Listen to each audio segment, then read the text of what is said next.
वायुरजायत नाभ्य आसीदन्तरिक्षं विष्णोर्जौ समवर्ततः हव्यां भूमितिशस्तोत्राद् तथा लोकागुम् अकल्पयन्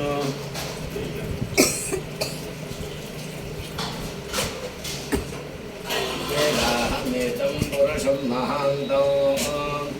आदित्यवर्णं तमसः परस्तात् तमेवं विद्वान् मृत इह भवति मान्यः पन्था विद्यते जनाय तथा परिचरति कृत्वे अन्तः अजायमानो बहुधा विजायते तस्य धीरा परिधानं धियो नो मरीचीनां पदमिच्छन्ति वेदसः यो देवेभ्यो आतपति यो देवानां पुरोहितः पूर्वो यो देवेभ्यो जातः नमो रुचाय ब्राह्मणे तं ब्राह्मं जनयन्तः एव अग्रे तदब्रुवन् यस्वैवं ब्राह्मणो विद्यात् तस्य देवा संवसे ईष्यते लक्ष्मीस्य मध्नो अहोरात्रे भास्वे नक्षत्राणि रोपो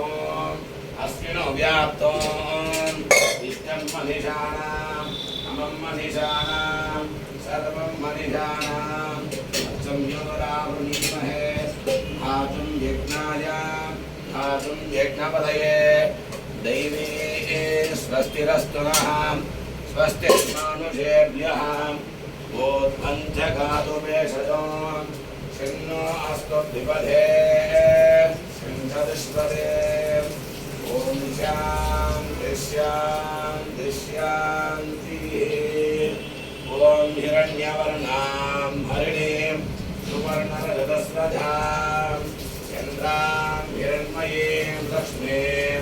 जातवेदो ममावः तामहावः जातवेदो लक्ष्मीर्मणपगामिनीं यस्यां हिरण्यं विन्ध्येयं तामसं पुरुषाणाम्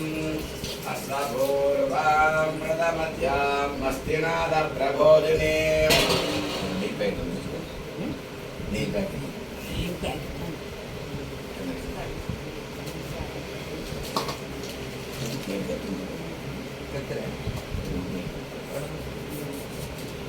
తెస్తలే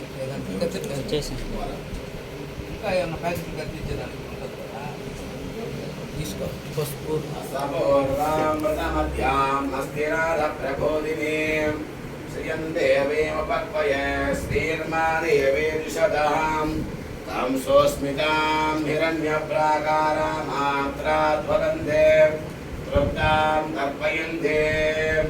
पद्मे स्थितां पद्मवर्णां त्वानिहो वक्वये श्रियं